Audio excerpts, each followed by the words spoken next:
Hello दोस्तों, स्वागत है आज के इस वीडियो में।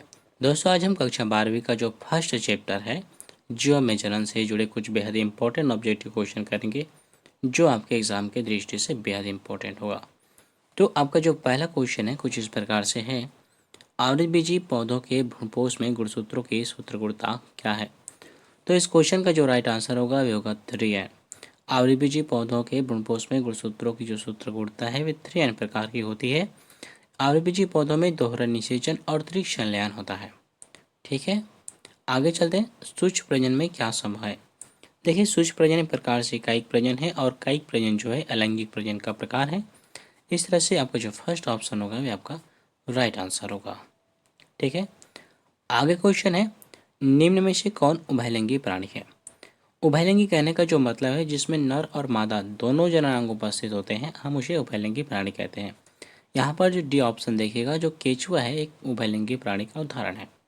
ठीक है, आगे चलते हैं। बाह्य निषेचन किस में पाया जाता है? बाह्य निषेचन यानी कि शरीर के बाहर होने वाले निषेचन को हम बाह्य निषेचन कहते हैं। यहाँ पर जो डी ऑप्शन देखिएगा, जो मेढक है वे बाह्य निषेचन करने वाला प्राणी है और इसमें जो माध्यम होता है वे जल होता है। जल के माध्यम से मेढक जो है बाह्य निषेचन की क्रिया करता है। आगे चलते हैं। काजू निम्नांकित में से कौन सा फल कहलाता है? देखिए, काजू एक प्रकार से नट फल है। कौन सा फल है? नट फल है। नट फल कहने का मतलब है जिसका जो बीज है वे कठोर आवरण से ढका रहता है, उसे हम नट फल कहते हैं। यहाँ पर काजू जो है एक बीज है और जो एक नट फल का उदाहरण है। आगे चलते हैं। कंद किसका रूपांतरण है? देखिए, कंद जो है एक प्रकार से तने का रूपांतरण है। आपका जो बी ऑप्शन होगा वह आपका राइट आंसर होगा। यहाँ पर जो आंसर है वे सी में लग गया है जो गलत है। बी ऑप्शन है आपका राइट आंसर होगा। कंद जो है तने का रूपांतरण है जो भोजन संचयित करने के कारण से फूल जाता है। ठीक है, आगे चलते हैं। अदरक में कायिक परिवर्तन किसके द्वारा होता है? देखिए, अदरक में जो कायिक परिवर्तन की क्रिया होती है वे राइजोम के द्वारा होती है, प्रकन के द्वारा होती है। आपका जो फर्स्ट ऑप्शन होगा वह आपका राइट आंसर होगा। ठीक है, आगे चलते हैं। शरीर से बाहर होने वाले निषेचन को क्या कहते हैं? देखिए, शरीर से बाहर जो निषेचन की क्रिया होती है हम उसे इन विट्रो निषेचन कहते हैं। इन विट्रो फर्टिलाइजेशन कहते हैं। आपका फर्स्ट ऑप्शन राइट आंसर होगा। और शरीर के अंदर होने वाले निषेचन को इन विवो फर्टिलाइजेशन कहते हैं। ठीक है, आगे चलते हैं। इनमें से कौन उभयलिंगी नहीं है? उभयलिंगी नहीं है कहने का मतलब है आपका जो सी ऑप्शन होगा वे आपका राइट आंसर होगा। घरेलू मक्खी जो है उभयलिंगी नहीं है। फीताकृमि, केचुआ और जोग ये सभी जो है उभयलिंगी प्राणी के उदाहरण हैं। ठीक है, आगे क्वेश्चन है, इनमें से कौन जलोद्भिद पौधा है? जलोद्भिद कहने का मतलब है कि जल में उगने वाला पौधा। तो यहाँ पर जो सिंघाड़ा है दोस्तों, फर्स्ट ऑप्शन देखिएगा। सिंघाड़ा एक प्रकार से जलोद्भिद पौधे का उदाहरण है। ठीक है, आगे प्रश्न है, उच्च श्रेणी के पौधों में अर्धसूत्रण किस समय होता है? देखिए, उच्च श्रेणी के जो पौधे हैं उसमें जो अर्धसूत्रण की क्रिया होती है वे युग्मक बनते समय होती है। आपका जो फर्स्ट ऑप्शन है वे आपका राइट आंसर होगा। ठीक है, आगे क्वेश्चन है, केचुआ प्राणी है। देखिए, केचुआ एक प्रकार से उभयलिंगी प्राणी है, ऐसे हम द्विलिंगी भी कह सकते हैं। तो बी ऑप्शन आपका राइट आंसर होगा। केचुआ एक प्रकार से द्विलिंगी प्राणी है। ठीक है, आगे क्वेश्चन है, इनमें से कौन सा भाग जो है द्विगुणित होता है? देखिए, यहाँ पर जो युग्मनज होगा वे द्विगुणित होता है। आपका जो फर्स्ट ऑप्शन होगा वे आपका राइट आंसर होगा। युग्मनज द्विगुणित होता है। अंड और पराग जो है अगुणित होता है। आगे क्वेश्चन है, इनमें से कौन सा भाग अगुणित होता है? तो यहाँ पर जो पराग है दोस्तों, सी ऑप्शन देखिएगा, अब एक प्रकार से अगुणित होता है। अंडाशय, परागकोश और युग्मनज इस तीनों जो है वे द्विगुणित होता है। ठीक है, आगे चलते हैं। इनमें से कौन सा वाक्य सही नहीं है? तो इस क्वेश्चन का जो राइट आंसर होगा वो होगा बी ऑप्शन। अंडाशय बीज के रूप में विकसित होता है, यहाँ जो कथन है गलत है। अंडाशय फल के रूप में विकसित होता है और बीज जो है बीजांड से बनता है। ठीक है, ध्यान में रखिएगा। आगे चलते हैं। पूर्वोद्भवन की क्रिया निम्नलिखित में से किस में होती है? देखिए, पूर्वोद्भवन कहने का मतलब है कि कोई लुप्त अंग या फिर अंग से अलग हुआ अंग पूर्ण जीव के रूप में विकसित हो जाता है, तब उसे पूर्वोद्भवन कहते हैं।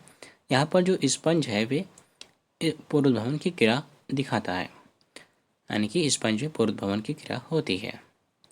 ठीक है, आगे चलते हैं। जल को भी 65,000 से अधिक पौधे कितने माह में उत्पन्न कर सकता है? तो इस क्वेश्चन का जो राइट आंसर होगा वो होगा 8 माह। जल को भी, जिसे हम वाटर हाइसिन भी कहते हैं, 65,000 पौधे जो है 8 माह में उत्पन्न कर सकता है। इनमें कौन केवल एक बार अपने जीवन काल में पुष्प पैदा करता है? तो इस क्वेश्चन का जो राइट आंसर होगा फर्स्ट ऑप्शन। बांस जो है केवल एक बार अपने जीवन काल में पुष्प पैदा करता है और मर जाता है। ठीक है, आगे चलते हैं। निम्नलिखित में से किसमें 12 वर्ष में सिर्फ एक बार पुष्प पैदा करता है? तो जो नीला कुरेंजी आपने सुना होगा, नीला कुरेंजी 12 वर्ष में एक बार पुष्प पैदा करता है और मर जाता है। आपका सी ऑप्शन राइट आंसर होगा, नीला कुरेंजी। आगे क्वेश्चन है, प्रकंद का एक उदाहरण है। देखिए, प्रकंद या राइजोम के द्वारा जो प्रजनन है वे अदरक में देखने को मिलता है। इस तरह से आपका जो सी ऑप्शन होगा वह आपका राइट आंसर होगा।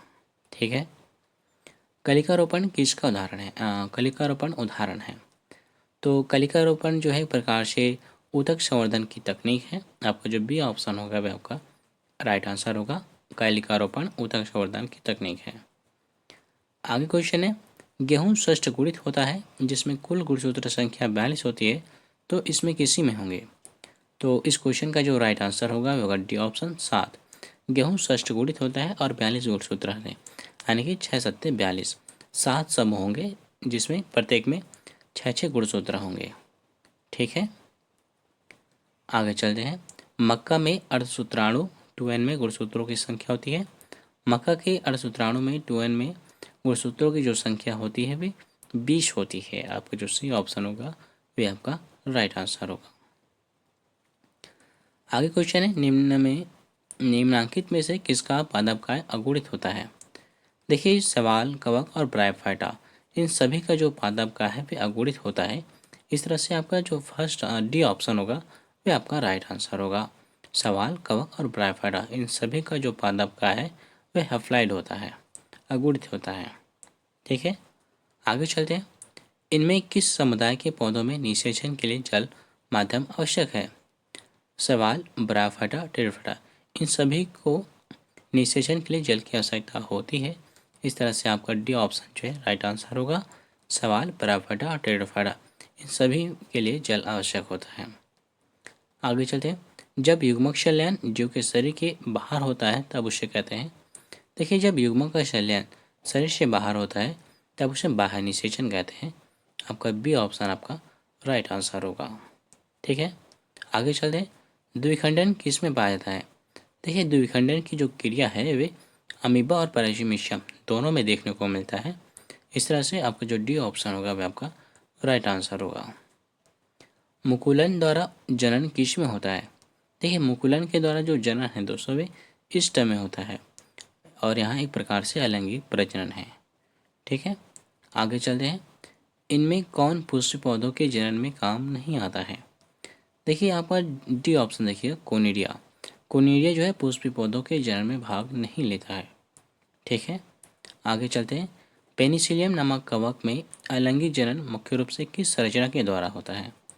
देखिए, पेनिसिलियम नामक जो कवक है उसमें जो अलैंगिक प्रजनन जो है वे कोनिडिया के द्वारा होता है। इस तरह से आपका जो सी ऑप्शन होगा वह आपका राइट आंसर होगा। आगे चलते हैं। जब दो भिन्न विभेद के युग्मक संलयन करते हैं तो प्रजनन की इस विधि को क्या कहेंगे? देखिए, जब दो भिन्न यानी कि नर और मादा युग्मक जब आपस में संलयन करते हैं तो एक प्रकार से लैंगिक प्रजनन होता है जिसमें नर और मादा दोनों की आवश्यकता होती है। आगे चलते हैं। जीवाणु में कायिक प्रजनन होता है। देखिए, जो जीवाणु होता है उसमें जो कायिक प्रजनन होती है वे द्विखंडन के द्वारा होती है। आपका जो फर्स्ट ऑप्शन होगा वह आपका राइट आंसर होगा। आगे चलते हैं। किसमें जनक कोशिका दो में विभक्त होकर के नए जीव को जन्म देती है? तो इस क्वेश्चन का जो राइट आंसर होगा वह होगा सी ऑप्शन। मोनेरा और प्रोटिस्टा दोनों में जनक कोशिका जो है दो भागों में विभक्त होकर के जीव को जन्म देती है। ठीक है, आगे चलते हैं। जेम्यूल्स बनते हैं। तो जेम्यूल जो है दोस्तों स्पंज में बनता है। स्पंज में जेम्यूल्स बनते हैं। ठीक है, आगे क्वेश्चन है। इनमें किस से बंगाल का आतंक आ गया है? इनमें किसे बंगाल का आतंक आ गया है? तो देखिए जो जलकुंभी है, वाटर हाइसिंथ है, उसे बंगाल का आतंक कहा गया है। आपका बी ऑप्शन राइट आंसर होगा। आगे क्वेश्चन है, इनमें कौन ठहरे हुए पानी में उगकर ऑक्सीजन खींच लेता है? तो जलकुंभी जो है ऑक्सीजन खींच लेता है। आगे क्वेश्चन है, इनमें किस पौधे की पत्ती के कटे किनारों से अपस्थानिक कलिकाएं उत्पन्न हो जाती है? तो इस क्वेश्चन का जो राइट आंसर होगा वो होगा डी ऑप्शन, ब्राफाइलम। ब्राफाइलम की पत्तियों के कटे किनारों से अपस्थानिक कलिकाएं निकलती है। ठीक है, आगे चलते हैं। जब संतति की उत्पत्ति एकल जनक के द्वारा होती है तब वह विधि कहलाती है। देखिए, जब संतति की उत्पत्ति एकल जनक के द्वारा उत्पन्न होती है तो एक प्रकार से अलैंगिक जनन होता है और इस प्रकार से उत्पन्न संतति को क्लोन कहते हैं। आगे चलते हैं। जब नर और मादा गैमेट में युग्मन होता है तब यह कहलाता है। जब नर और मादा दो युग्मक भाग लेते हैं तब एक प्रकार से लैंगिक जनन होता है। आपका बी ऑप्शन राइट आंसर होगा।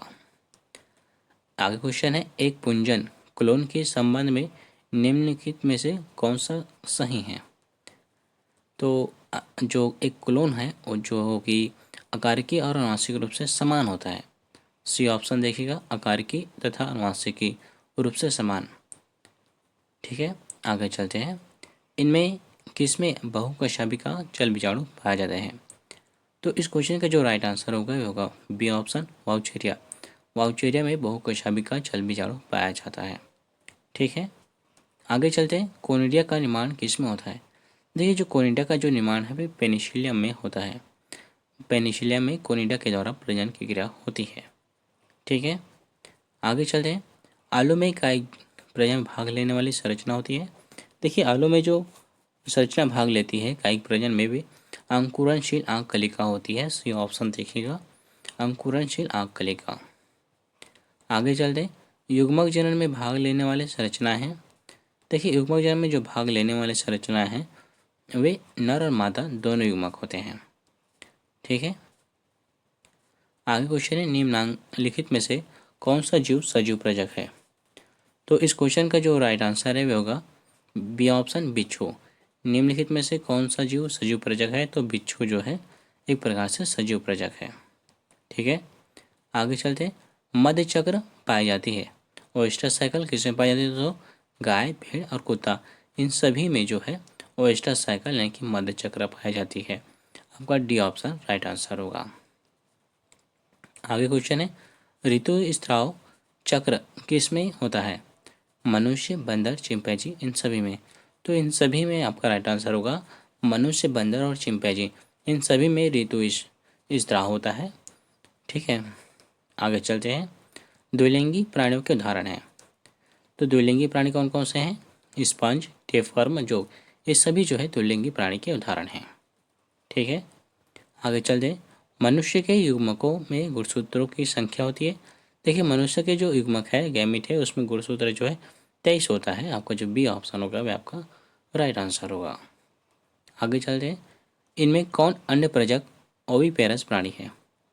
देखिए, यहाँ पर जो मुर्गी, सांप और मगरमच्छ, ये सभी जो है अन्य प्रजक प्राणी है, ओविपेरस प्राणी है। ठीक है, आगे चलते हैं। उच्च श्रेणी के पौधों में निषेचन होता है। देखिए, उच्च श्रेणी के जो पौधे होते हैं उसमें आंतरिक निषेचन पाए जाते हैं। आपका बी ऑप्शन राइट आंसर होगा। ठीक है, गेमा द्वारा प्रजनन होता है। देखिए, गेमा द्वारा जो प्रजनन है वे ब्रायोफाइटा में देखने को मिलता है। ठीक है, याद में रखिएगा, इंपॉर्टेंट क्वेश्चन है। आगे क्वेश्चन है, शल्ककंद का उदाहरण है। शल्ककंद जो है एक प्याज का उदाहरण है, याद रखिएगा, प्याज जो है शल्ककंद का उदाहरण है। आगे चलते हैं। एक लिंगता की स्थिति को उल्लेखित करने के लिए किस शब्द का प्रयोग होता है? देखिए, एक लिंगता की स्थिति को दर्शाने के लिए एक लिंगाश्रय का उपयोग करते हैं। आपका सी ऑप्शन राइट आंसर होगा, एक लिंगाश्रय। आगे क्वेश्चन है, इनमें कौन उभयलिंगी प्राणी है? इनमें कौन जो है उभयलिंगाश्रय है? तो यहाँ पर देखिएगा, जो नारियल है उसमें नर और मादा दोनों युग्मक बनते हैं। तो यहाँ पर फर्स्ट ऑप्शन नारियल राइट आंसर होगा। नारियल जो है उभयलिंगी प्राणी का उदाहरण है। इस तरह से आपका जो क्वेश्चन का सीरीज है दोस्तों कंप्लीट होता है। अगर वीडियो अच्छी लगे तो लाइक कीजिएगा और आप चैनल पर नए हैं तो सब्सक्राइब जरूर कर लीजिएगा। हम इसी तरह के सभी चैप्टर से जुड़े इम्पोर्टेंट क्वेश्चन जो आपके एग्ज़ाम की दृष्टि से इम्पोर्टेंट होगा लाते रहेंगे। चलिए, आपका बहुत बहुत धन्यवाद।